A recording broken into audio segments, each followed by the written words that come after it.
Question में दिया है solve the LPP by big M method maximise z equal to x1 plus 2x2 plus 3x3 minus x4 subject to first constant दिया हुआ है x1 plus 2x2 plus 3x3 equal to 15। Next constant दिया हुआ है 2x1 plus x2 plus 5x3 is equal to 20। Third constant दिया हुआ है x1 plus 2x2 plus x3 plus x4 is equal to 10। Last में हमें नॉन नेगेटिव कंस्टेंट दिए हुए हैं x1, x2, x3, x4 greater than equal to 0। इसे non negative condition भी कहा जाता है। हम लोग जानते हैं कि बिग एम मेथड के अंदर जो भी ऑब्जेक्टिव फंक्शन दिया जाता है वो मोस्टली हमेशा मैक्सिमाइज टाइप का ही होता है। अगर ये मिनिमाइज टाइप का भी दिया होता है तो हमें उसे मैक्सिमाइज टाइप का कर ही आगे एलपीपी सॉल्व करना होता है। सपोज यहाँ पर अगर ऑब्जेक्टिव फंक्शन मिनिमाइज टाइप का आता था तो हम लोग कैसे करते थे, दिए हुए ऑब्जेक्टिव फंक्शन को हम लोग -1 से मल्टीपल करते थे। तो ये z को -1 से मल्टीपल करने पर इसे हम लोग z डैश से डिनोट किया जाता था, z dash is equal to -z। और आगे वाला जो भी पार्ट आता है उसे -साइन से मल्टीपल करने पर जो भी आएगा वो रिस्पेक्टिवली लिखते थे। लेकिन यहाँ पर ऑब्जेक्टिव फंक्शन ऑलरेडी मैक्सिमाइज पूछा तो हमें कुछ चेंजेस करने की ज़रूरत नहीं है। देखो सब्जेक्ट 2 के अंदर जो भी पार्ट आता है वहाँ पर 3 अलग अलग तरीके के कंस्टेंट हो सकते हैं। वो 3 कंस्टेंट कैसे हो सकते हैं, देखो less than equal to type के, यानी कि जैसे कि हम लोगों ने सिंप्लेक्स मेथड के अंदर सीखा था। सिंप्लेक्स मेथड के अंदर सब्जेक्ट 2 के पार्ट जो भी कंस्टेंट होते हैं वो हमेशा less than equal to type के होते हैं, ठीक है। या फिर greater than equal to type का हो सकता है, या फिर ये इक्वल टू हो सकता है। इक्वल टू वाला हमारे इस क्वेश्चन के अंदर आया हुआ है, ठीक है। अगर जब भी अपने पास कंस्टेंट के अंदर इक्वेशन हमें अगर इस टाइप का दिया हुआ है, less than equal to type का दिया है, तो हमें क्या करना होगा, उस नंबर के कंस्टेंट में हमें स्लैक वेरिएबल लेना होता है। और स्लैक वेरिएबल डिनोट किया जाता है S1, S2, S3 से। अगर 3 है ये less than equal to type के कंस्टेंट तो हमें S1, S2, S3 तक नेमिंग करनी होगी। अगर 2 है तो हमें S1, S2 तक ही नेमिंग करनी है। अगर ये एक ही है तो उसे S1 से नेमिंग करेंगे। S1 यानी कि पोजीशन फर्स्ट होगी, S2 यानी कि पोजीशन 2 होगी, और S3 मतलब थर्ड पोजीशन में आया हुआ less than equal to type का कंस्टेंट, ठीक है। अगर ऐसा नहीं होता तो दूसरा क्या हो सकता है, greater than equal to type का कंस्टेंट हो सकता है, ठीक है। तो उसके लिए भी नेमिंग हमें S1, S2, S3 करनी होती है, ठीक है। और S1 यानी कि first constant greater than equal to type का, S2 यानी कि second constant greater than equal type का, और S3 यानी कि third constant greater than equal to type का। लेकिन जब ये less than equal to type का कंस्टेंट आता है तो हमें उतने नंबर का स्लैक वेरिएबल हमें ऐड करना होता है। यानी कि सपोज ये पहले कंस्टेंट हमें less than equal to type में मिला है तो हमें क्या करना होगा, फर्स्ट कंस्टेंट हमें S1 ऐड करना होता है और बाकी के कंस्टेंट में 0 कोएफिशिएंट लगाना होता है। और अगर constant greater than equal to type का है तो हमें क्या करना होगा, अगर सपोज ये first constant greater than equal to type का है तो हमें उसी कंस्टेंट में सरप्लस वेरिएबल लेना होगा, यानी कि S1 नाम का, जो हमें सब्ट्रैक्ट किया हुआ दिखाना होता है फर्स्ट कंस्टेंट के अंदर ही। इसी के साथ greater than equal to type के कंस्टेंट में हमें अपनी तरफ से एक आर्टिफिशियल वेरिएबल लेना होता है जिसकी नेमिंग की जाती है A1 से। और ये एडजस्ट किया हुआ आर्टिफिशियल वेरिएबल हमें शुरुआत में जो ऑब्जेक्टिव फंक्शन लिखा है उसमें सब्ट्रैक्ट करके दिखाना होता है m से मल्टीपल कर, यानी कि -m से मल्टीपल कर जो आर्टिफिशियल वेरिएबल आएगा greater than equal to type के कंस्टेंट में, वो हमें ऑब्जेक्टिव फंक्शन लिखते वक्त, ठीक है, उसमें -m देकर, -m का कोएफिशिएंट देकर लिखना होता है जिस नंबर पे आता है उस नंबर का, ठीक है। जो पॉइंट मैं आपको बता रहा हूँ वो पॉइंट आपको जब मैं इसको आगे नेक्स्ट स्टेप में लिखूंगा तब ज़्यादा क्लियर हो जाएगा। और तीसरा टाइप होगा इक्वल टू टाइप का कंस्टेंट। इक्वल टू टाइप का जब कंस्टेंट होता है तब हमें सरप्लस या फिर स्लैक वेरिएबल ऐड करने की कोई ज़रूरत नहीं होती है। स्लैक वेरिएबल कब कहेंगे हम लोग, अगर कंस्टेंट के अंदर inequality less than equal to type की है। सरप्लस वेरिएबल कब कहेंगे, जब अगर कंस्टेंट के अंदर आई हुई इनइक्वलिटी कैसी, greater than equal to type की है। लेकिन अगर इक्वल टू ये कंस्टेंट के अंदर आ जाता है तब हमें क्या करना होता है, स्लैक वेरिएबल और सरप्लस वेरिएबल दोनों नहीं लेने होते, ठीक है। सिर्फ हमें अपनी तरफ से आने वाले आर्टिफिशियल वेरिएबल लेने होंगे, यानी कि जो फर्स्ट कंस्टेंट दिख रहा है इस फर्स्ट कंस्टेंट के अंदर मुझे आर्टिफिशियल वेरिएबल लेना होगा A नाम का, लेकिन ये फर्स्ट कंस्टेंट होने के कारण हम लोग उसको नेमिंग करेंगे A1। सिमिलरली ये सेकेंड कंस्टेंट के अंदर भी इक्वल टू साइन दिख रहा है तो इसके कारण भी हमें यहाँ पर आर्टिफिशियल वेरिएबल लेना होगा जिसका कोएफिशिएंट लिखेंगे हम लोग, मतलब उसका कोएफिशिएंट 1 ही हो जाएगा यहाँ पर लिखते वक्त, लेकिन उसका नेमिंग होगी A2। तीसरे कंस्टेंट में आर्टिफिशियल वेरिएबल की नेमिंग होगी A3 और उसका कोएफिशिएंट हमें 1 लेना होगा। तीसरे कंस्टेंट में तीसरे आर्टिफिशियल वेरिएबल का कोएफिशिएंट कितना होगा, 1 होगा। तो देखो नेक्स्ट स्टेप में हमें कैसे लिखना होगा, पहले तो हम लोग लिख देंगे writing given LPP as follows. वो सेंटेंस लिख दिया है यहाँ पर, writing given LPP as follows. उसके बाद हमें क्या लिखना है, ऑब्जेक्टिव फंक्शन लिखना है जिसका इनिशियल लेटर क्या था, z था। z इक्वल टू जो आया वो हमें एज इट इज तो लिख देना। पहले तो x1 लिखा, प्लस क्या लिखा 2 टाइम्स ऑफ x2, उसके बाद प्लस 3 टाइम्स ऑफ x3, उसके बाद है -x4 ठीक है। देखो यहाँ पर तीनों कंस्ट्रेंट में इक्वल टू होने के कारण हमें सरप्लस या फिर स्लैक वेरिएबल नहीं लेना है।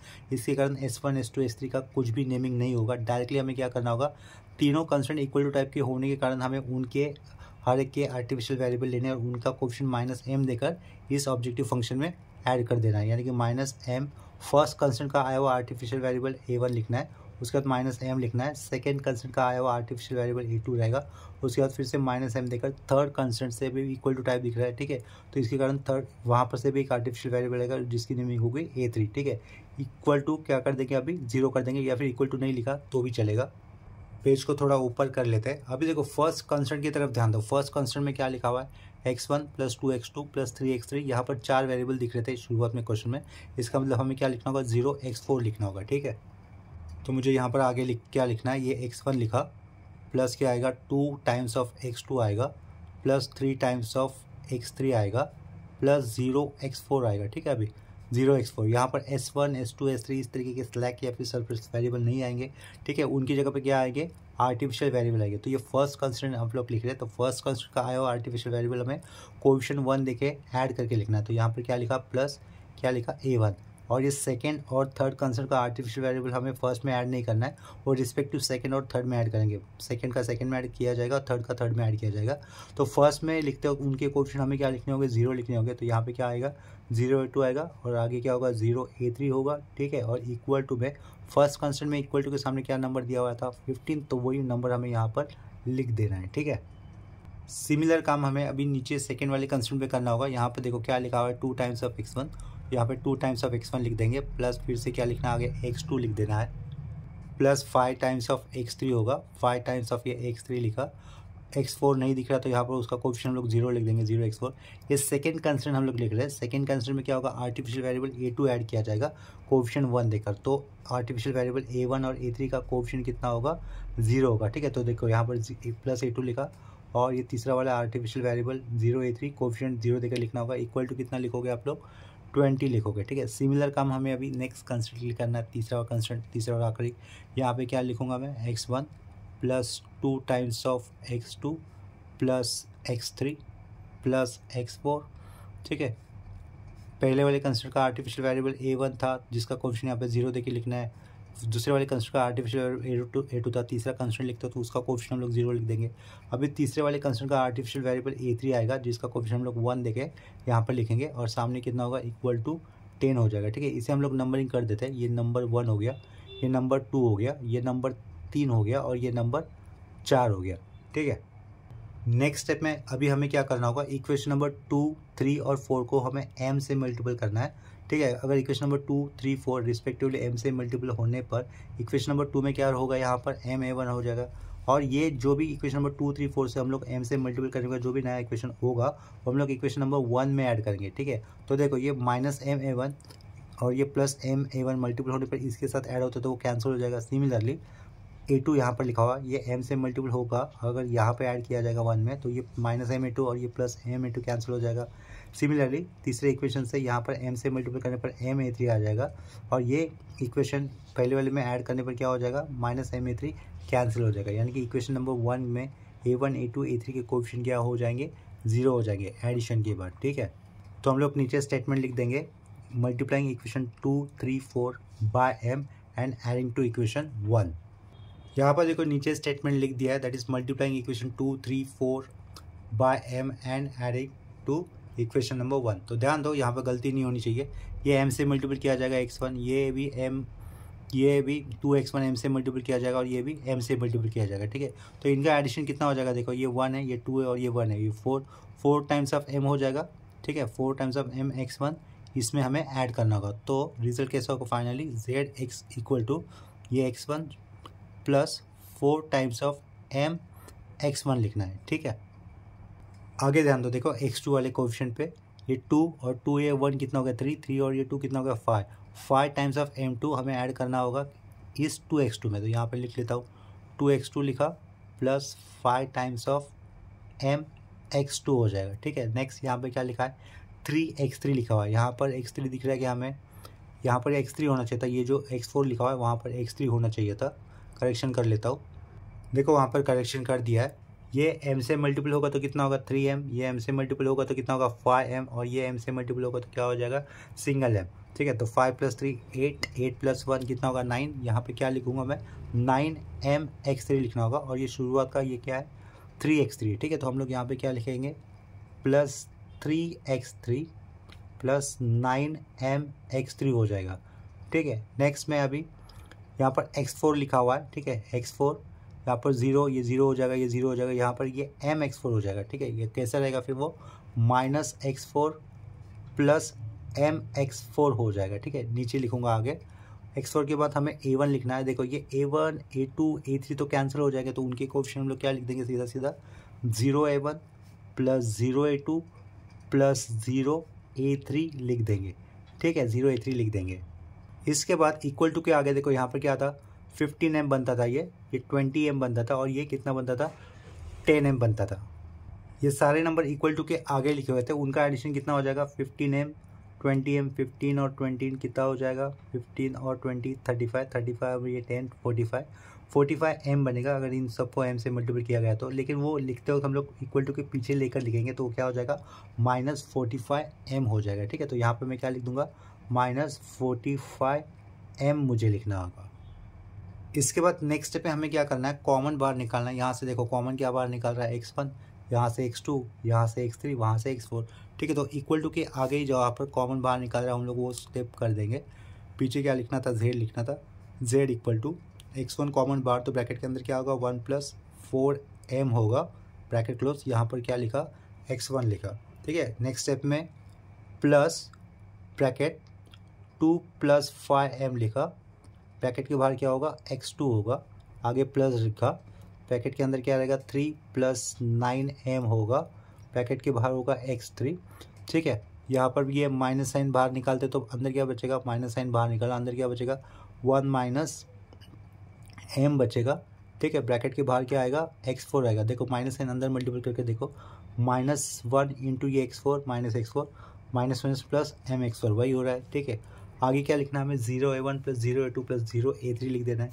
यहाँ पे लिखूँगा मैं 0a1 + 0a2 उसके नीचे 0a3 इक्वल टू के आगे क्या था सॉरी ये माइनस क्या आया था -45m था। ठीक है, नेक्स्ट स्टेप पे हमें क्या करना है जो भी कोएफिशिएंट हमें x1 x2 x3 के दिख रहे हैं उन्हें लेफ्ट साइड लेके आना है, सब कुछ लेफ्ट साइड लेके आना है एक्सेप्ट दिस -45m, उसे हम लोग इक्वल टू के आगे रखेंगे। ठीक है, यहाँ पर पीछे क्या हो जाएगा z इक्वल टू के पीछे किसी लिया जा रहा है हर एक ब्रैकेट को, यानी कि माइनस क्या हो जाएगा -1 + 4m x1 होगा। ठीक है, यहाँ पर क्या लिखा वो ब्रैकेट लिखा पूरा पीछे लेकर साइन अपोजिट करके। ठीक है, माइनस ब्रैकेट के अंदर ही 2 + 5m राउंड ब्रैकेट क्लोज, यहाँ पर लिखूंगा मैं x2। सिमिलरली माइनस पीछे 3 प्लस कितना लिखना है हमें 9m लिखना है राउंड ब्रैकेट, उसके आगे आएगा x3 आएगा, ये माइनस वाला ब्रैकेट पीछे आएगा तो क्या होगा प्लस होगा, प्लस ब्रैकेट के अंदर 1 - m, यहाँ पर ये x4 लिखूंगा, ये +0 लिखा हुआ है लेकिन +0 पीछे आता है तो बोले उसका -0 लिखो या फिर +0 लिखो, 0 का कोएफिशिएंट प्लस करो या फिर माइनस, उससे कोई फ़र्क नहीं पड़ेगा। तो उसके कारण मैं इसका कोएफिशिएंट +0 देकर ही लिख रहा हूँ, +a1 + 0a2 + 0a3। ठीक है, अभी हम लोग यहाँ पर इक्वल टू देंगे और इक्वल टू के सामने क्या रहेगा ये -45m एज इट इज़ हमें रखना होगा। ठीक है, यहाँ पर अपना मेन काम हो जाता है। इसके बाद हमें टेबल फॉर्म करना होगा।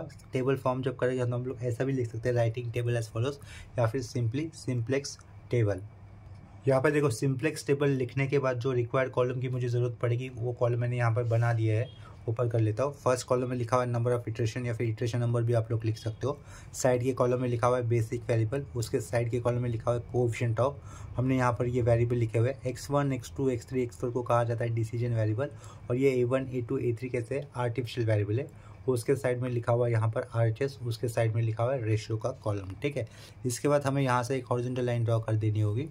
ठीक है, वो हॉरिजॉन्टल लाइन ड्रॉ करने के बाद हम लोग z का रो लिखेंगे। क्या कहा z का रो, यानी कि जो ये लाया ना हम लोगों ने लास्ट स्टेप में वही हमें लिखना होगा। ठीक है, तो यहाँ से देखो z लिखा, z आप लोग यहाँ पे लिखोगे। ये फर्स्ट इटरेशन नंबरिंग हमेशा 0 से स्टार्ट होगी तो उसके साइड में क्या लिखा है 0 लिखा है। वो लिखने के बाद आपको फिर से एक नीचे हॉरिजॉन्टल लाइन लगा देनी है। तो देखो फिर से एक हॉरिजॉन्टल लाइन यहाँ पर मैंने ड्रॉ कर दी है। ठीक है, आर्टिफिशियल वेरिएबल कौन से आए थे, A1 A2 A3, तो यहाँ पर मुझे लिखना है A1, उसके नीचे लिखना है A2 और उसके नीचे लिखना है A3, ठीक है। तो देखो z के रो में, यानी कि जो लास्ट में हमने निकाला था उसके रो में देखो x1 का कोफिशिएंट आपको कितना दिख रहा है, x1 का कोफिशिएंट माइनस ब्रैकेट में 1 + 4m दिख रहा है। तो मुझे यहाँ पे क्या लिखना होगा, ये माइनस लिखा मैंने, ब्रैकेट में मेरा क्या आएगा 1 + 4m आएगा, ठीक है। ये वो होगी मेरी x1 कोफिशिएंट की वैल्यू। उसके बाद आगे क्या दिख रहा है हमें x2, तो x2 कोफिशिएंट कितना लिखोगे आप लोग, -2 टाइम्स -2, ऊपर लिख देता हूँ थोड़ा सा, माइनस ब्रैकेट में 2 + 5m होगा, 2 + 5 टाइम्स ऑफ m, ठीक है।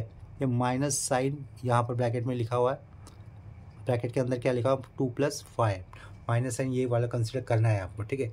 x3 का कोफिशिएंट क्या देखोगे ऊपर से, माइनस ब्रैकेट के अंदर 3 + 9m, नीचे लिख लेता हूँ माइनस, ये पुट किया, ब्रैकेट के अंदर क्या आएगा 3 + 9m आएगा, ठीक है। x3 नीचे लिखा। x4 का कोफिशिएंट कितना दिख रहा है आपको, 1 - m दिख रहा है, तो x4 का कोफिशिएंट पुट कर रहा हूँ मैं 1 - m, उसे भी ब्रैकेट में लिखा। यहाँ पर m का मतलब क्या होता है, बिग पॉजिटिव नंबर होता है, ठीक है। A1 का कोफिशिएंट 0 था, A2 का कोफिशिएंट 0 था, A3 का कोफिशिएंट 0 था। RHS में कितना दिख रहा है, उसी में हमें माइनस क्या दिख रहा है, -45m दिख रहा है, ठीक है। तो यहाँ से हम लोग लिख लेंगे -45m लिखा, ठीक है। इतना लिखने के बाद आपको जो हम लोगों ने कंस्टेंट भी बनाए थे ऊपर, ठीक है, तो वो वाले कंस्टेंट में से A1 वाले रो में फर्स्ट कंस्टेंट के हमें कोफिशिएंट लिखने होंगे। क्या कहा, A1 वाले रो में हमें फर्स्ट कंस्टेंट के मिले हुए कोफिशिएंट लिखने हैं। A2 में हमें क्या करना होगा, A2 के रो में सेकेंड कंस्टेंट से मिले हुए कोफिशिएंट लिखने होंगे। देखो A1 वाले में क्या लिखना होगा, देखो फर्स्ट कंस्टेंट क्या था, ये था x1 + 2 x2 + 3 x3 + 0 x4 plus A1 + 0 A2 + 0 A3 = 15 था, ठीक है। तो देखो मैं डायरेक्टली कोफिशिएंट लिखूंगा 1 2 3 0, ठीक है। क्या है वो 1 2 3 0, यहाँ पर मुझे क्या लिखना है 1 लिखना है, यहाँ पर 2 लिखना है, यहाँ पर क्या लिखना है x के नीचे 3 लिखना है, यहाँ पर क्या लिखना है 0 लिखना है, ठीक है।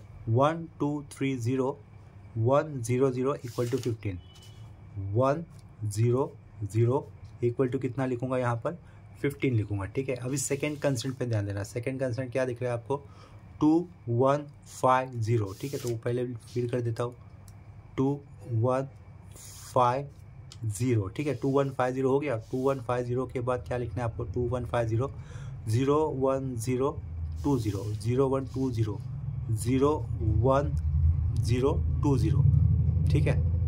यहाँ पे क्या आएगा 0 होगा और लास्ट में क्या होगा 20 होगा। लास्ट कंस्टेंट पे ध्यान दो, अभी लास्ट वाला कंस्टेंट 1 2 1 1 दिख रहा है हमें, 1 2 1 1 0, ठीक है। यहाँ पे क्या लिखूंगा मैं 1 2 1 1 0 लिखा, 1 2 1 1 0 0 1 10, क्या लिखना है लास्ट में 0 1 10 लिख देना है। तो यहाँ पर हम लोग लिखेंगे 0 1 और RHS में क्या आएगा 10 आएगा, ठीक है। यहाँ से फिर से हम लोग एक नीचे हॉरिजॉन्टल लाइन लगा देंगे इस तरीके से। इसके बाद आपको सबसे पहले कॉलम सेलेक्ट करना होगा। ऐसा कॉलम सेलेक्ट करना है जहाँ पर z में सबसे लोवेस्ट वैल्यू मिलती हो आपको। क्या कहा, ऐसा कॉलम सेलेक्ट करना है जहाँ पर z में सबसे लोवेस्ट वैल्यू मिलती हो। जैसे कि हम लोग सिंप्लेक्स मेथड में करते थे वैसे ही करना है, बिल्कुल आगे का टेबल का काम, ठीक है। तो ये जो टेबल बनाने तक का ही काम नया है बिग एम मेथड के अंदर। इसके आगे जैसे कि हम लोग सिंप्लेक्स मेथड में करते थे वैसा ही बिल्कुल फॉलो करना होता है, ठीक है। तो देखो कॉलम कौन सा सेलेक्ट करना है जहाँ पर z की वैल्यू मिनिमम होगी। m क्या है, बिग पॉजिटिव नंबर है, तो 9m ये ज़्यादा बड़ा हो जाएगा। 9m के साथ अगर 3m ऐड कर दो तो और भी बड़ा होगा, और यहाँ पर माइनस साइन है, यानी कि मोस्ट निगेटिव नंबर z में कहाँ पे मिलेगा, हमें 3 5 1 के कॉलम में मिलेगा।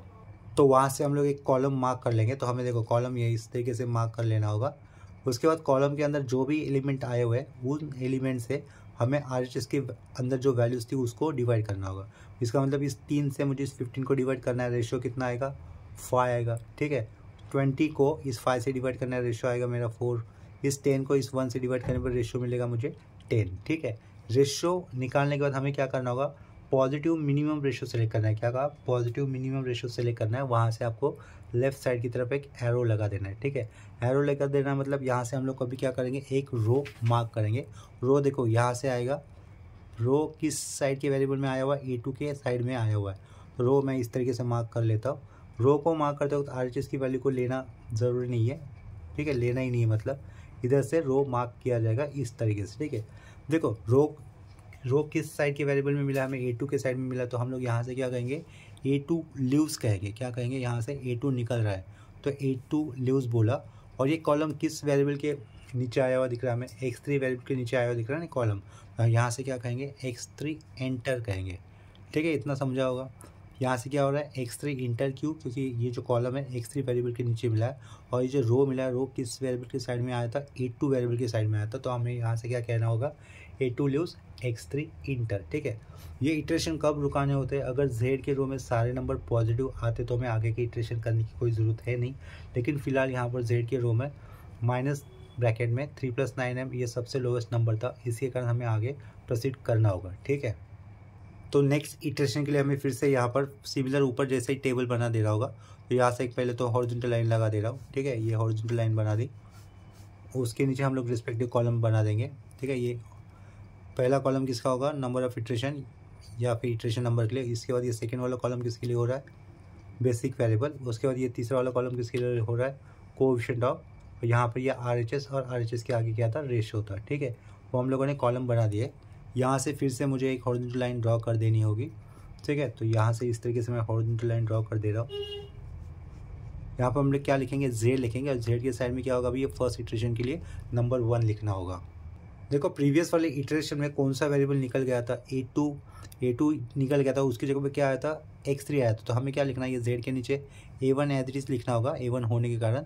A2 चला गया, उसकी जगह पे क्या आ गया, x3, तो हम लोग यहाँ पे x3 लिखेंगे, और यहाँ पर A3 हमें फिर से एज इट इज लिखना होगा। इतना करने के बाद जिस रो में और जिस कॉलम में हमें कॉमन एलिमेंट मिलता है वहाँ पर हमें 1 लेके आना है। इसका मतलब देखो ये 2 1 5 0 0 1 0, यहाँ पर ये 5 एलिमेंट इस कॉलम के एलिमेंट के साथ मतलब कॉमन में है ना, इसका मतलब इस 5 की जगह पे हमें क्या लेके आना होगा, 1 लेके आना होगा। और इस 5 की जगह पे 1 लेके आने के लिए हम लोग क्या करेंगे, इस पूरे रो को 5 से डिवाइड करेंगे, यानी कि 2 / 5 कितना होगा, 2/5। तो यहाँ पर मुझे लिखना होगा 2/5। यहाँ पर 1 / 5 कितना होगा, 1/5। तो रिस्पेक्टिव कॉलम में आप लोग लिखोगे 1/5। 5 / 5 होता है 1, तो यहाँ पे 1 लिखा। यहाँ पे क्या करोगे, 0, यहाँ पे क्या होगा, 0 होगा। ठीक है, A2 का कॉलम नहीं किया तो भी चलेगा, क्योंकि हमने यहाँ पे क्या लिखा ऑलरेडी, A2 लीव्स बोला है ना, तो यहाँ पर A2 वाले कॉलम के साथ कोई सिंप्लीफिकेशन या फिर कैलकुलेशन करने की ज़रूरत नहीं है। तो ये वाला कॉलम मैं छोड़ देता हूँ, यहाँ पर सिंपली डैश कर देता हूँ। ठीक है, क्योंकि A2 तो चला गया तो उसकी कैलकुलेशन कोई ज़रूरत है नहीं अभी। ठीक है, तो ये 0 / 5 0, 0 / 5 0, ये A2 का था, तो 1 / 5 1/5 होता है, लेकिन उसे लिखने की कोई ज़रूरत है नहीं क्योंकि वो A2 का पार्ट है। उसके बाद उसके आगे A3 हम लोग लिखेंगे, वो क्या होगा, 0 / 5 कितना होगा, 0 ही होगा। ठीक है, RHS में देखो 20 / 5 कितना लिखोगे आप लोग, यहाँ पर हमें लिखना होगा 4। 20 / 5 कितना हो जाएगा, 4 हो जाएगा। ठीक है, इसके बाद मेन काम क्या होता है अपना, जिस कॉलम पे हम लोगों ने 1 ला दिया, यहाँ पर x3 में यहाँ पर जो 1 लाया, ये वाला 1 यूज़ कर हमें क्या करना है, उसी के कॉलम में 0 एलिमेंट लाना है, यानी कि इस 1 की जगह पे 0 लाना है बाय यूजिंग x3 का दिस 1। इस 3 की जगह पे क्या लेके आना है, 0 लेके आना है बाय यूजिंग x3 का ये वाला 1। और ऊपर माइनस ब्रैकेट में 3 + 9m लिखा हुआ है, वहाँ पर भी हमें क्या लेके आना है, 0 लेके आना है बाय यूजिंग x3 का ये वाला 1। ठीक है, तो देखो A3 के ये वाले जो 1 लिखा है वहाँ पर हम लोग डायरेक्टली 0 ला सकते हैं बाय यूजिंग A3 - x3। ठीक है, A3 - x3 अगर किया जाएगा तो ये वाले पोजीशन पे 0 आ जाएगा। ठीक है, तो देखो क्या ऑपरेशन बन रहा है, A3 - x3 बन रहा था ना, तो 1 - 2/5 कितना होता है, देखो उसका आंसर हमें मिलेगा 3/5। ठीक है, तो यहाँ पर हम लोग लिख देंगे 3/5। ऑपरेशन क्या बना था, A3 - x3 बना था, तो ये 2 - 1/5। 2 - 1/5 करने पर देखो कितना होता है आंसर, -1/5 करना था, 1/5 कर दिया, इक्वल टू वैल्यू होगी 9/5। ठीक है, वैल्यू होती है 9/5, तो यहाँ पर हम लोग क्या लिखेंगे, 9/5 लिख देंगे। ये तो 0 हो रहा है, यहाँ पे 0 कर दिया। ठीक है, A3 माइनस क्या कर रहे थे हम लोग, x3 कर रहे थे, तो ये 1 - 0 कितना होगा, 1 होगा। 0 - 0 ये 0 होगा। ठीक है, यहाँ पर ये डैश है, A2 का कॉलम है, ये करने की कोई ज़रूरत है नहीं हमें। ठीक है, उसके बाद 1 माइनस कितना दिख रहा है हमें, 0, 1 - 0 1 होगा। ठीक है, ये A3 का वैल्यू 10 है, 10 - 4, 10 - 4 कितना होगा, 6 होगा यहाँ पर। ठीक है, उसके बाद देखो x3 का ये वाला 1 यूज़ कर हमें कहाँ पे 0 लेके आना है, A1 के ये जो 3 लिखा है ना वहाँ पर। ठीक है, ये जो 3 लिखा है वहाँ पर हमें 0 लेके आना है। वो ये 3 कहाँ पे लिखा हुआ है, A1 के रो में लिखा हुआ है। ठीक है, तो देखो A1 के रो में कितना नंबर लिखा हुआ था, 3 नंबर लिखा हुआ था, 3 माइनस 3 कर दो तो मेरा काम हो जाता है, लेकिन मुझे 1 भी यूज़ करना है। तो A1, ये A1 का 3 माइनस 3 कर दो तो मेरा काम हो जाएगा। इसका मतलब मुझे -3 लेना था, लेकिन मुझे 1 यूज़ करना है, और ये 1 कहाँ से लेके आना है, मुझे x3 में से लेके आना है। तो मेरा मैथमेटिकल ऑपरेशन इस तरीके से होगा, ठीक है। A1 -3 टाइम्स ऑफ x3 होगा। देखो A1 की जगह पे पहला नंबर क्या दिख रहा है, हमें 1 दिख रहा है। ऑपरेशन क्या बना था, A1 -3 टाइम्स ऑफ x3 बना था, ठीक है। -3 टाइम्स ऑफ x3, याद रखो उसको। A1 की जगह पे पहला नंबर क्या दिख रहा है, हमें 1 दिख रहा है, ठीक है। तो यहाँ पे क्या करूँगा मैं, 1 -3 टाइम्स ऑफ x3। इस 1 का करस्पॉन्डिंग x3 कितना दिख रहा है हमें, 2/5, ठीक है। तो यहाँ पे क्या लिखा जाएगा, 2/5 लिखा जाएगा, ब्रैकेट क्लोज, ठीक है। तो वैल्यू कितनी होगी, -1/5। तो यहाँ पे मैं क्या लिखूँगा, -1/5 लिख दूंगा, ठीक है। आगे A1 में नंबर क्या दिख रहा है, हमें 2 दिख रहा है। तो यहाँ पर हम लोग क्या लिखेंगे, 2 लिखेंगे।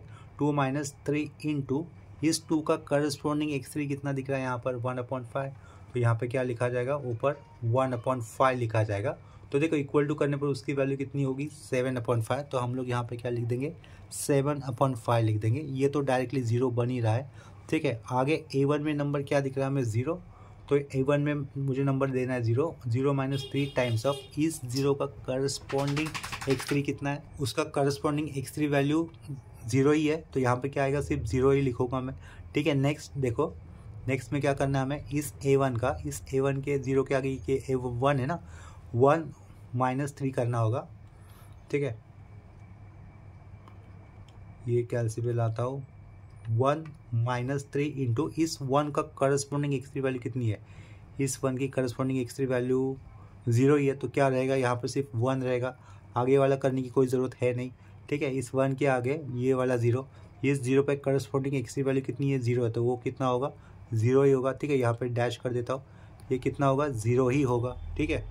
अभी A1 में RHS में वैल्यू देखो कितनी दिख रही है हमें, 15 - 3 टाइम्स ऑफ इसका करस्पॉन्डिंग x3 में वैल्यू कितनी है, 4 है, ठीक है। तो 15 - 3 टाइम्स ऑफ 4 कितना होगा, 3 होगा रिजल्ट। तो वो वैल्यू हम लोग यहाँ पे लिख देंगे, ठीक है। इसके बाद हमें x3 का ये वाला 1 यूज़ कर कहाँ पे 0 लाना है, ये जो माइनस ब्रैकेट में 3 + 9m लिखा हुआ है उस जगह पे 0 लेके आना है। तो वहाँ पर कैसे 0 ला सकते, देखो x3 का ये वाला 1 यूज़ करके हमें 0 कहाँ पे लाना है, -3, 9 + 9m लिखा है वहाँ पर, ठीक है। तो देखो पहले वो z का टर्म लिख लेता हूँ।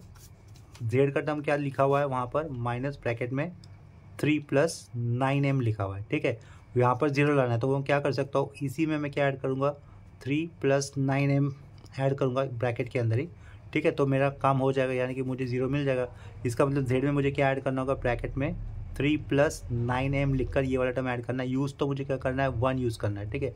1 कहाँ से लेना है मुझे, x3 में से, तो 1 यूज़ करना है, कहाँ से लेना है, x3 का 1 यूज़ करना है, ठीक है। तो अपना मैथमेटिकल ऑपरेशन इस तरीके से बनेगा, z प्लस ब्रैकेट के अंदर 3 + 9m, और यहाँ पर ये क्या लिखा हुआ है, x3, ठीक है। ये मैथमेटिकल ऑपरेशन याद रखो, ये हमें यूज़ करना है यहाँ पर z के ये वाली पोजीशन पे 0 लाने के लिए, ठीक है।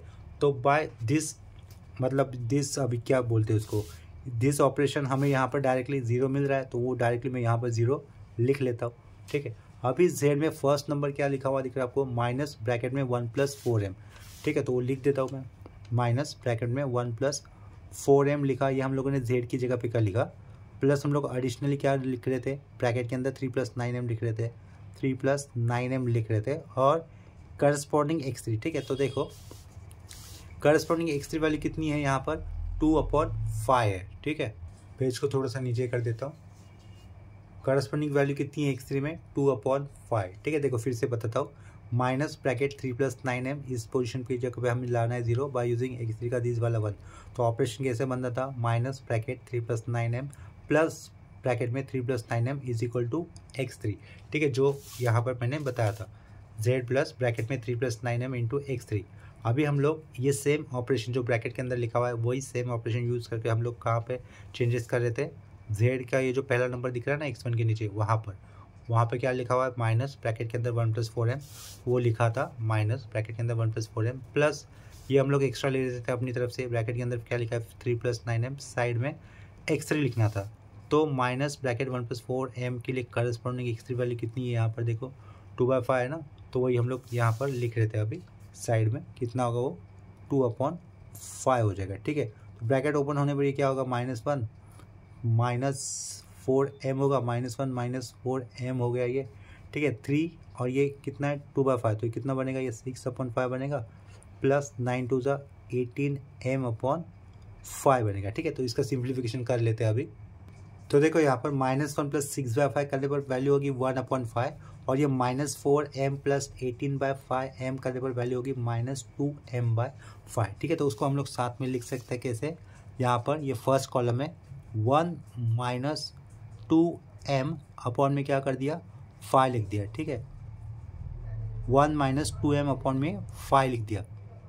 अभी आगे देखो ये नंबर क्या लिखा हुआ है, माइनस ब्रैकेट के अंदर 2 + 5m लिखा हुआ है, माइनस ब्रैकेट के अंदर 2 + 5m लिखा हुआ है। अपना एडिशनल ऑपरेशन क्या हो रहा था, 3 + 9m हो रहा था, और करस्पॉन्डिंग x3 वैल्यू कितनी है, -2m + 5m के लिए करस्पॉन्डिंग x3 वैल्यू है 1/5। ठीक है, तो वो यहाँ पे लिखूंगा 1/5, ये -2 - 5m हो गया, प्लस ये कितना हो जाएगा 3/5 हो जाएगा, प्लस ये 9/5 हो जाएगा। ठीक है, 3 + 9m किसके साथ मल्टीपल किया, 1/5 के साथ, तो -2 + 3/5 कितना हो जाएगा, -2 + 3/5, -10 + 3 -7/5 हो जाएगा। ठीक है, -5 × 15 -15 का 25, -25 + 9 कितना होगा, -16m/5 होगा। यहाँ से माइनस साइन बाहर निकालते तो हम लोग क्या लिख सकते हैं, ब्रैकेट के अंदर 7 + 16/5 लिख सकते हैं। तो देखो हमें यहाँ पर क्या लिखना होगा, ये सेकेंड वाले कॉलम में माइनस ब्रैकेट में निकाला बाहर, 7 प्लस कितना होगा 16m अपॉन में कितना होगा 5 होगा। ठीक है, अपॉन में ये 5 लिखा, ब्रैकेट क्लोज कर दिया। तीसरे नंबर पे तो 0 मिल ही रहा था। आगे देखो ये क्या लिखा हुआ है, 1 - m लिखा हुआ है। ठीक है, तो 1 - m लिखा, इसके अंदर हम लोग एडिशनली क्या ले रहे थे, ब्रैकेट के अंदर 3 प्लस क्या कर रहे थे, 3 + 9m कर रहे थे, और इसका करस्पॉन्डिंग x3 वैल्यू कितनी होगी, 0 दिख रही है। ठीक है, तो 0 वैल्यू होने पर, x3 में 0 वैल्यू होने पर z की वैल्यू के ऊपर कोई चेंजेस नहीं होंगे, तो ये हमें 1 - m एज इट इज़ लिख देना होगा। ठीक है, ये 1 - m ये एज इट इज़ लिख दिया। साइड में भी कोई चेंजेस नहीं होंगे, क्योंकि यहाँ पर z की वैल्यू में ये a1 में 0 लिखा हुआ है, और उसके करस्पॉन्डिंग में x3 में भी क्या है 0 है। ठीक है, तो हम लोग यहाँ पर ये 0 ही लिख देंगे। e2 में कोई चेंजेस नहीं करने, तो वहाँ पर ये डैश लगा दिया।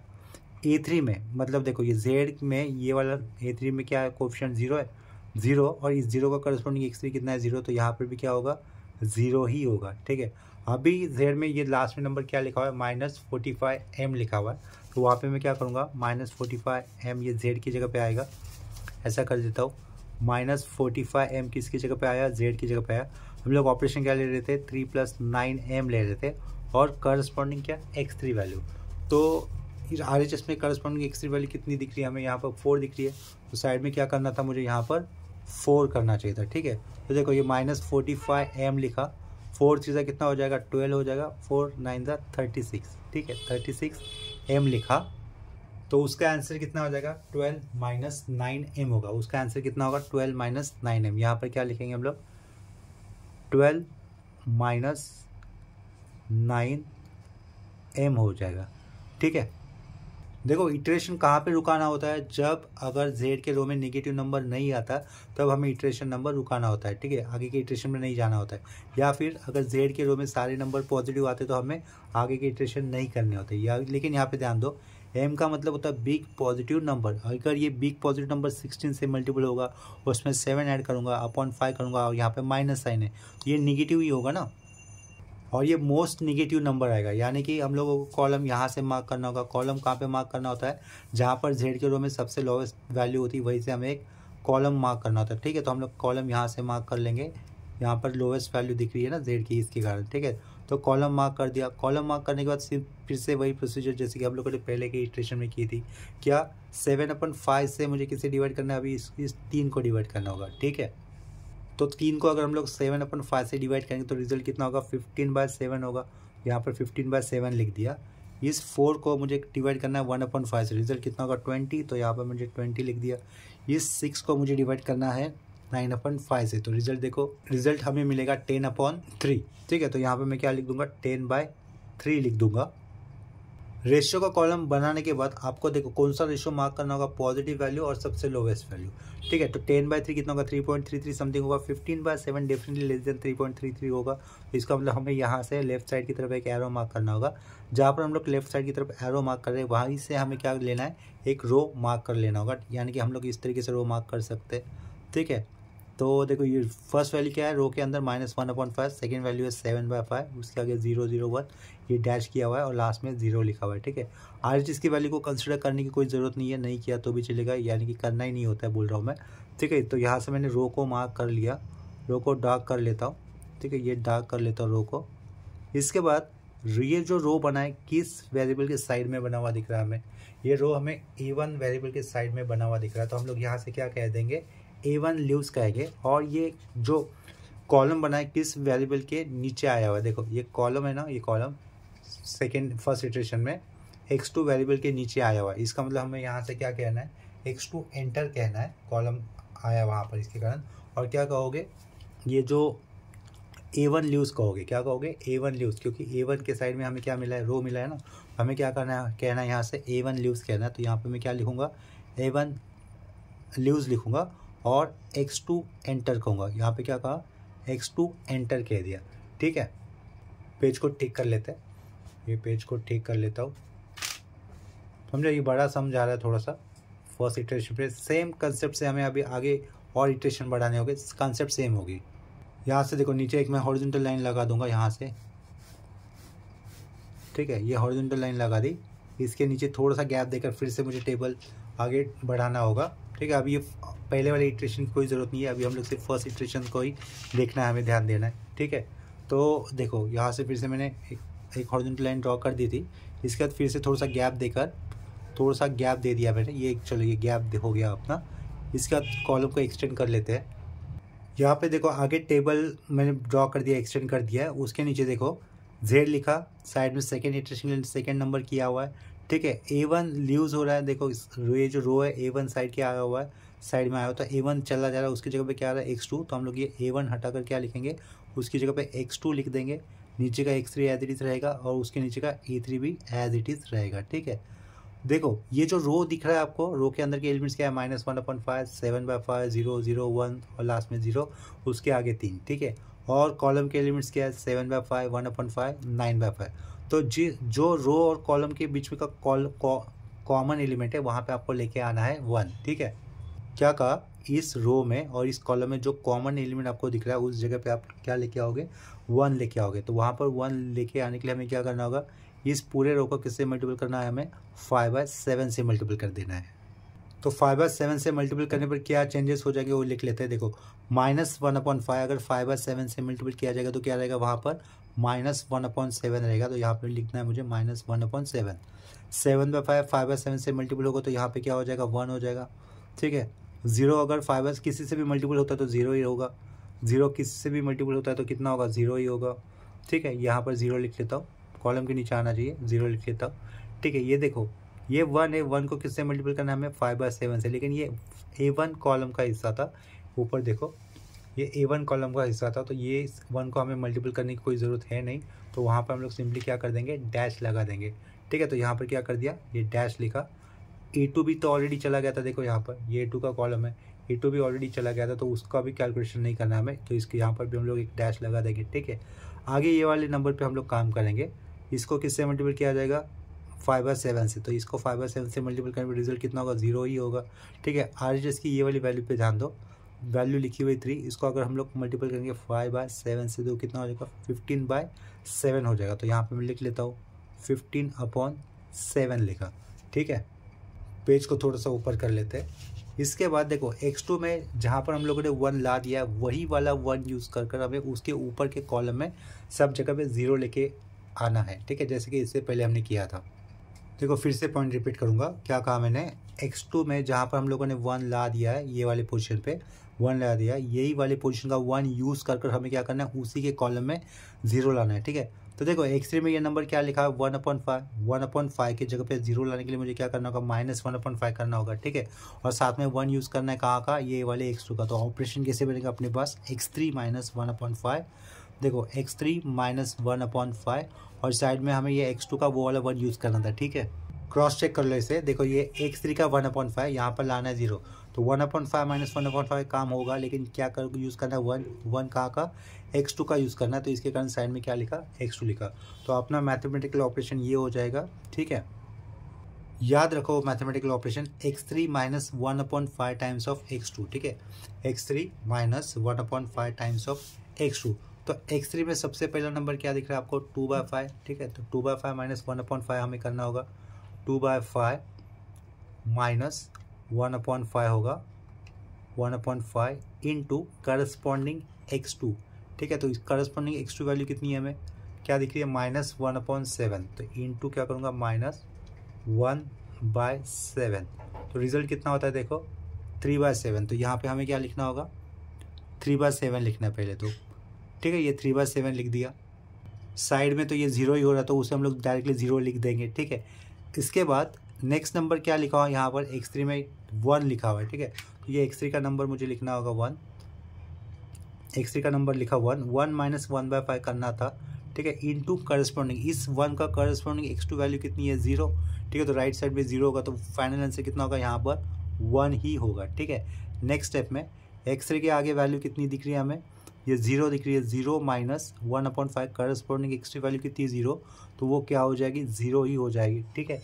इसके आगे का कॉलम ये a1 का था, वहाँ पे कुछ नहीं करोगे डैश, उसके आगे कॉलम a2 का था, कुछ नहीं करोगे डैश, ठीक है। उसके बाद x3 में वैल्यू कितनी दिख रही है हमें, 0, 0 minus 1/5 times of corresponding x2 value 0, तो वो 0 ही रहेगा, ठीक है। इसके बाद x3 में वैल्यू कितनी दिख रही है हमें, राइट साइड में 4 दिख रही है, ठीक है। तो 4 माइनस 1/5, देखो यहाँ पर ये 4 माइनस 1/5 इंटू 4 का करस्पॉन्डिंग x2 वैल्यू, इस 4 का करस्पॉन्डिंग x2 वैल्यू कितनी है, 15/7 है, ठीक है। तो हमें क्या करना है यहाँ पर 15/7 कर देना है,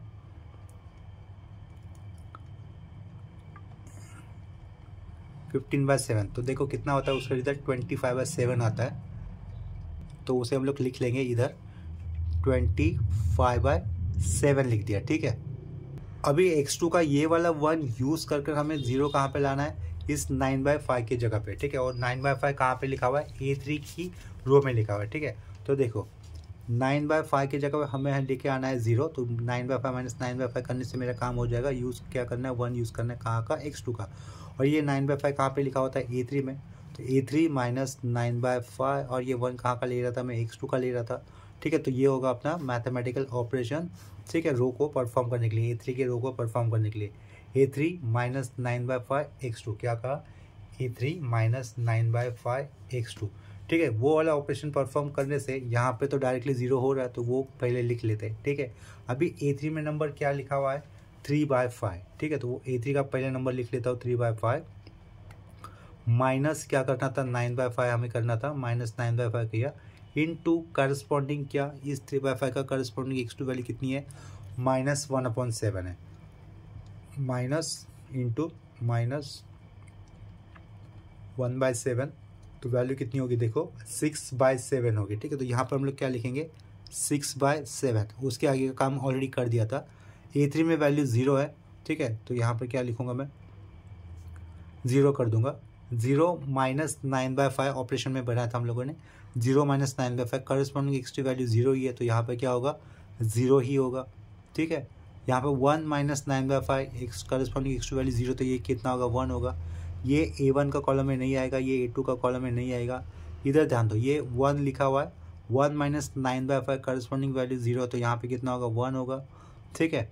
a3 की वैल्यू कितनी है अभी 6 है, 6 माइनस 9/5 करना था मुझे, तो ये 6 माइनस 9/5, और करस्पॉन्डिंग x2 की वैल्यू कितनी है 15/7, तो यहाँ पर हम लोग लिख देंगे 15/7, तो रिजल्ट कितना होता है देखो 15/7 ही आता है लास्ट में फिर से, तो यहाँ पर हम लोग क्या लिख देंगे फिर से 15/7 लिख देंगे, ठीक है। ये 7 है लिखा हुआ, इसे डार्क कर देता हूँ। अभी नेक्स्ट स्टेप में क्या करना है हमें, x2 का ये वाला 1 यूज़ करके कहाँ पे 0 लाना है, z के इस 1 के ऊपर वाले पार्ट में, यानी कि कहाँ पर, ये जो माइनस ब्रैकेट में 7 + 16 m/5 लिखा हुआ है, वहाँ पर हमें लेके आना है 0, ठीक है। तो देखो वो ऑपरेशन कैसे होगा, हमें x2 का ये वाला 1 यूज़ करना है, ऑपरेशन कैसे किया जाएगा, जेड में वो नंबर क्या लिखा हुआ है, माइनस ब्रैकेट के अंदर 7 + 16m/5 है ना, वो तो नंबर होगा, उसी में हमें सेम नंबर ऐड करना होगा, 7 + 16m/5 करना होगा। साइड में क्या होगा, x2 का 1, यानी कि सिंपली x2 लिख दूंगा। ठीक है, देखो किस तरीके से लिखना है। ये नंबर क्या है, जेड में माइनस ब्रैकेट में 7 + 16m/5 है, वहाँ पे 0 लेके आना है, तो इसी में हमें मुझे सेम नंबर ऐड करना होगा प्लस साइन से। ठीक है, लेकिन यूज़ क्या करना है, x2 का ये वाला 1 यूज़ करना है। वही मैंने यहाँ पर देखो ऐसा लिखा था, ये जेड का नंबर था पहले वाला, जिसमें मैं सेम नंबर ऐड करूँगा प्लस साइन देकर, और साइड में 1 यूज़ करूँगा। यहाँ पर मैंने फिर x2 लिखा था। तो ऑपरेशन कैसे बनेगा, जेड प्लस ब्रैकेट में क्या आएगा, 7 + 16m/5 इंटू x2। ठीक है, यहाँ पर मैं बॉक्स कर लेता हूँ, ये होगा आपका मैथमेटिकल ऑपरेशन। ठीक है, तो ये वाली पोजीशन पे तो 0 बन रहा है, तो वो डायरेक्टली पहले लिख ही देते। ठीक है, इतना समझा। अभी ध्यान दो, जेड में पहले नंबर में क्या लिखा हुआ है, यहाँ पर 1 - 2m/5 लिखा हुआ है, यानी कि मैं उसे ऐसे लिख सकता हूँ, 1/5 - 2/5 m लिख सकता हूँ। इसमें मैं क्या ऐड कर रहा था, ये 7/5 + 16m/5 में ऐड कर रहा था। ठीक है, इसको मैं ब्रैकेट में लिखूंगा, और इसके साइड में मुझे x2 लिखना था। x2 करस्पॉन्डिंग वैल्यू कितनी दिख रही है हमें यहाँ पर, -1/7 दिख रही है। ठीक है, तो यहाँ पर मुझे क्या करना है, -1/7। तो नेक्स्ट स्टेप में कैसा हो जाएगा, ये 1/5 हमने लिखा, -2/5 m भी लिखा। ठीक है, 7/5 multiple with this -1/7, 7 get cancel, क्या होगा, -1/5 होगा। ठीक है, 16/5 m इंटू -1/7, तो यहाँ पे क्या लिखा, -16m लिखा। 5 7 का कितना होता है, 35। ठीक है, ये 35 लिख दिया। ठीक है, तो +1/5 -1/5 कैंसिल, -2/5 m -16m/35, तो कितना हो जाएगा, ये -18/5 है ना अपॉन में, तो उसको कैलकुलेट कर लेता हूँ। तो ये नंबर की देखो, ये m नंबर वाले की एडिशन होगी -6m/7। ठीक है, तो वो वैल्यू मैं यहाँ पे लिख लूँगा, -6m/7। साइड का 0 तो ऑलरेडी लिख दिया है। जेड में यहाँ पर तो वैल्यू 0 है, 0 प्लस अगर हम लोग ये कर देते हैं 7 + 16m/5 इंटू करस्पॉन्डिंग, इस 0 का करस्पॉन्डिंग x2 वैल्यू कितना है, 0 है, तो यहाँ पर क्या होगा, 0 ही होगा। इसके बाद क्या लिखा हुआ है, 1 - m लिखा हुआ है। ठीक है, तो वो लिख लेते हैं हम लोग साइड में, 1 - m, ये जेड में, उसमें हम लोग ऐड क्या कर रहे थे, +7/5 + 16m/5 इंटू करस्पॉन्डिंग, इस 1 - m का करस्पॉन्डिंग x2 में आया हुआ वैल्यू वो कितना है, 0 है, तो वो कितना होगा, 1 - m ही रहेगा। वहाँ पर क्या रहेगा, 1 - m ही रहेगा। उसके आगे हमें कैलकुलेशन नहीं करना है, क्योंकि ये a1 का कॉलम था, उसके आगे भी कैलकुलेशन नहीं होगा, क्योंकि ये a2 का कॉलम था। जेड में आगे नंबर क्या लिखा हुआ है, ये 0, और इस 0 पे करस्पॉन्डिंग x2 वैल्यू कितनी है, 0, तो यहाँ पे क्या होगा, 0 ही होगा। ठीक है, आगे देखो, जेड में वैल्यू क्या लिखी हुई है, 12 - 9m लिखा हुआ है। ठीक है, तो 12 - 9m प्लस हमें क्या करना होगा, ये 12 - 9m, इसमें हम लोग क्या ऐड कर रहे थे अपनी तरफ से, 7/5 + 16m/5 इंटू करस्पॉन्डिंग, इसकी करस्पॉन्डिंग x2 में वैल्यू कितनी है, 15/7 थी, तो यहाँ पे हमें क्या लेना था, 15/7 लेना था। ठीक है, तो इसका आंसर देखो कितना होगा, ये 12 - 9m हमने एज इट इज लिखा, प्लस 7/5 मल्टीपल विद 15/7, 7 कैंसिल, 15/5 कितना होगा, 3 होगा, तो यहाँ पर 3 लिख दिया, प्लस 5 इस 15 को डिवाइड करोगे तो कितना होगा, 3। ठीक है, तो 3 ऊपर वाले 16 के साथ मल्टीपल होगा तो 48/7, 48/7 यहाँ पे क्या लिखूंगा मैं, m लिखूंगा। ठीक है, तो जो लास्ट लाइन में लिखा है उसका सिंप्लीफिकेशन कैसे होगा, 12 + 3 15 होगा, 15, और ये -9 और प्लस 48/7 लिखा है, उसका सिंप्लीफिकेशन होगा -15/7 m होगा। ठीक है, तो हम लोग यहाँ पे क्या लिखेंगे, 15 लिखा, 15 - 15/7। ठीक है, यहाँ पे क्या लिखा, ये m लिखा। ठीक है, ये अपॉन में क्या लिखा हुआ है, 7 लिखा हुआ है, ध्यान दो, ये 7 है, 7। ठीक है, इसके बाद चेक करो क्या हमें नेक्स्ट इटरेशन लेना होगा। देखो यहाँ पर जेड के रो में हमें क्या दिख रहा है, माइनस वैल्यू जहाँ पर दिख रहा है, तो हमें नेक्स्ट इटरेशन करना होता है। ठीक है, देखो -6m/7 और ये 1 - m, इनमें छोटा नंबर कौन सा होगा ये समझने के लिए आप लोग क्या करो, m की कोई भी वैल्यू अज्यूम कर लो। ठीक है, m की वैल्यू सपोज आपने अगर अज्यूम की 2, ये कितना हो जाएगा 1 - 2 -1 यहाँ पे होगा, यहाँ पर -6/7 m की वैल्यू 2 अज्यूम करने पर ये कितना -1 पॉइंट समथिंग आ जाएगा, यानी कि ये छोटा होगा। ठीक है, तो इसके कारण हमें क्या करना होगा, यही से एक कॉलम मार्क करना होगा। ठीक है, कॉलम कहाँ पे मार्क किया जाता है, जहाँ पर z की वैल्यू सबसे छोटी होती है वहाँ पर हमें कॉलम मार्क करना होता है। तो हम लोगों को यहाँ से कॉलम मार्क करना है, क्यों, क्योंकि ये -6m/7 ये वैल्यू छोटी है as compare to 1 - m।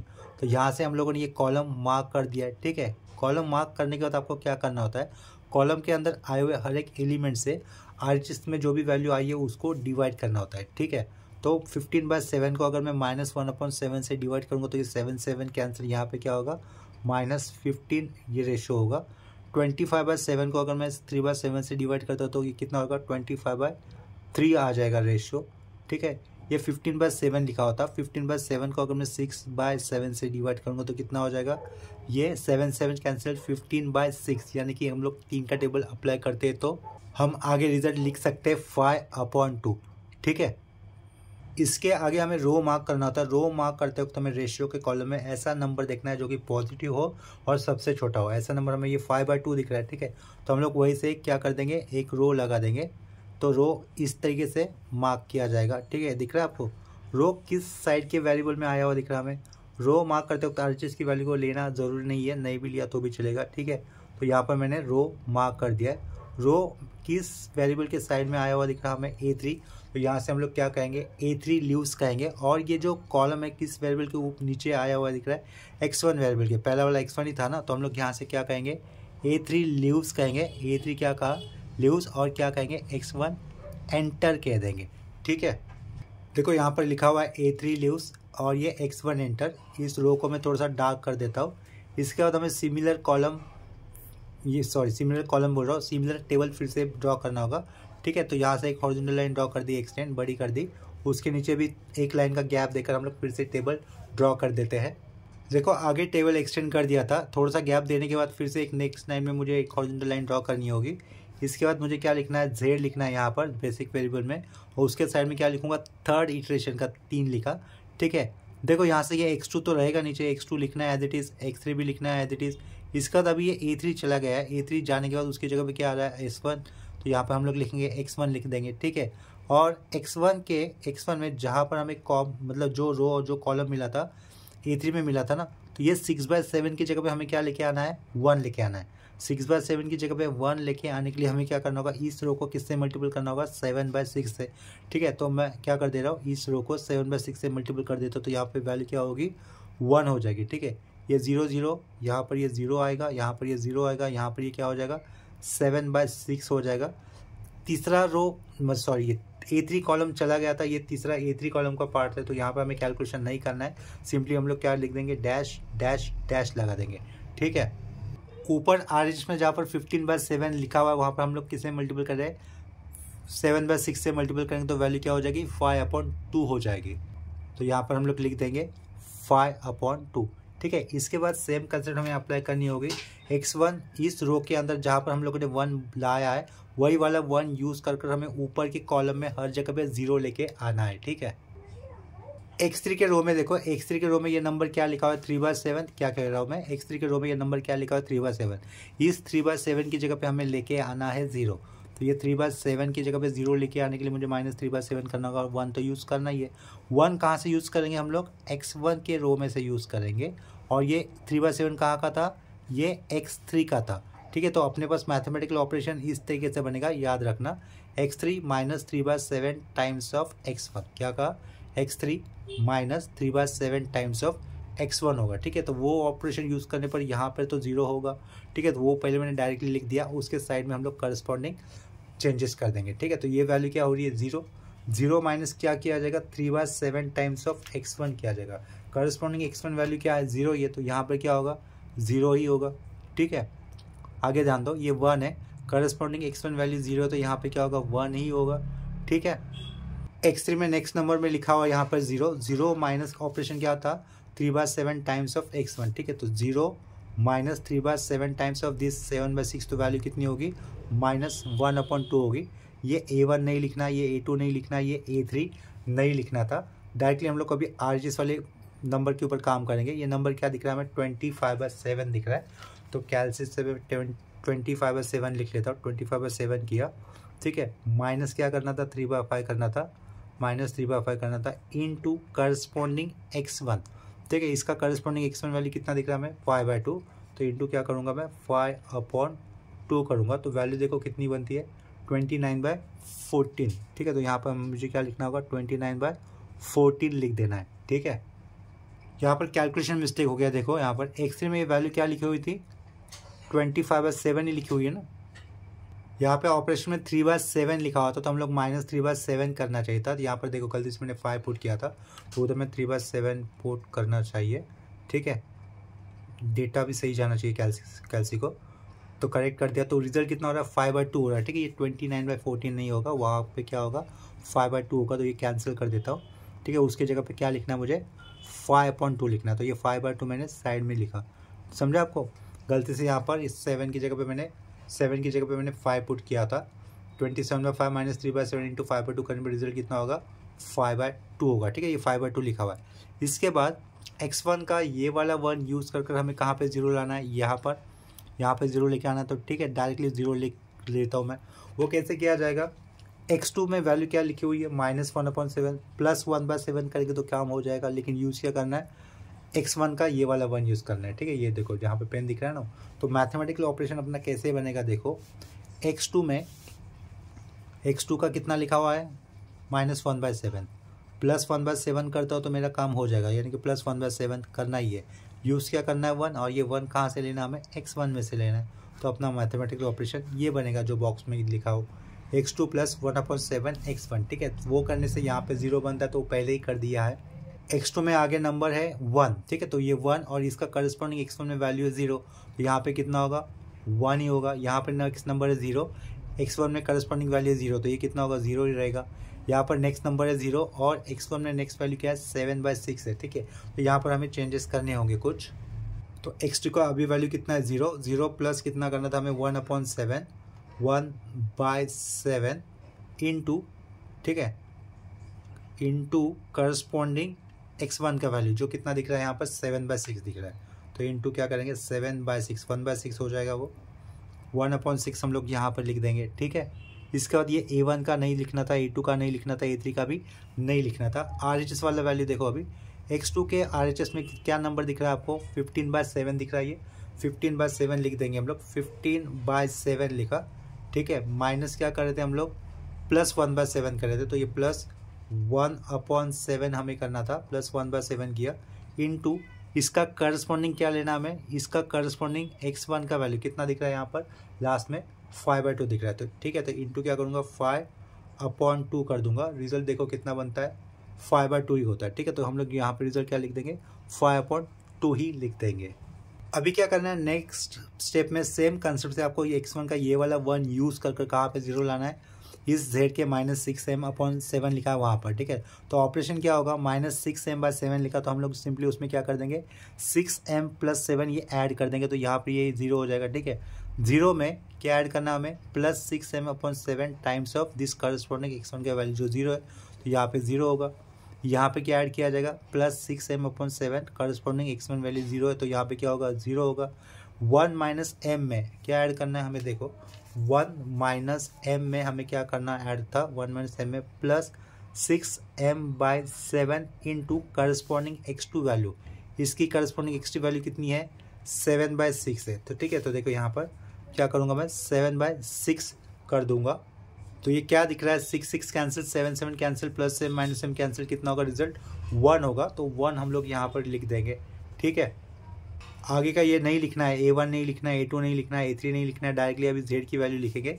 Z में राइट साइड में कितना है ऊपर, Z में 15m - 15m/7 लिखा हुआ दिख रहा है, तो मैं लिख लेता हूँ। वहाँ पे क्या लिख रहा है आपको राइट साइड में 15 - 15m/7 दिख रहा है, प्लस हम लोग क्या ऐड कर रहे हैं 6m/7 ऐड कर रहे हैं इंटू क्या होगा करस्पॉन्डिंग इसका करस्पॉन्डिंग x1 वैल्यू, इसका करस्पॉन्डिंग x1 वैल्यू कितना दिख रहा है आपको 5/2, ठीक है। तो इंटू में क्या करूँगा यहाँ पर 5/2 कर दूंगा, तो कितना हो जाएगा देखो 6m अपॉन क्या करना था 5/2 करना था।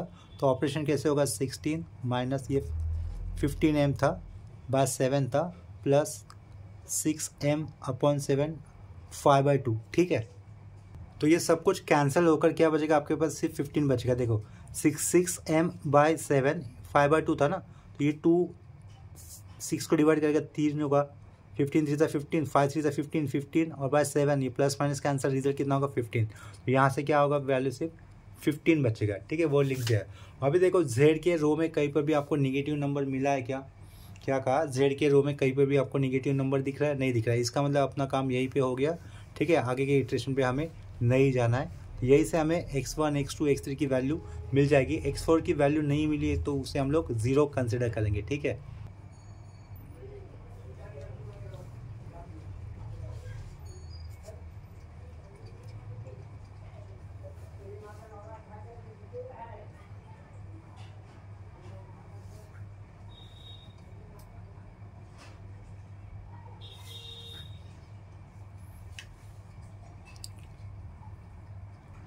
ये सेम क्वेश्चन 2 दिसंबर में मुंबई यूनिवर्सिटी के क्वेश्चन पेपर में आया हुआ था 8 मार्क के लिए।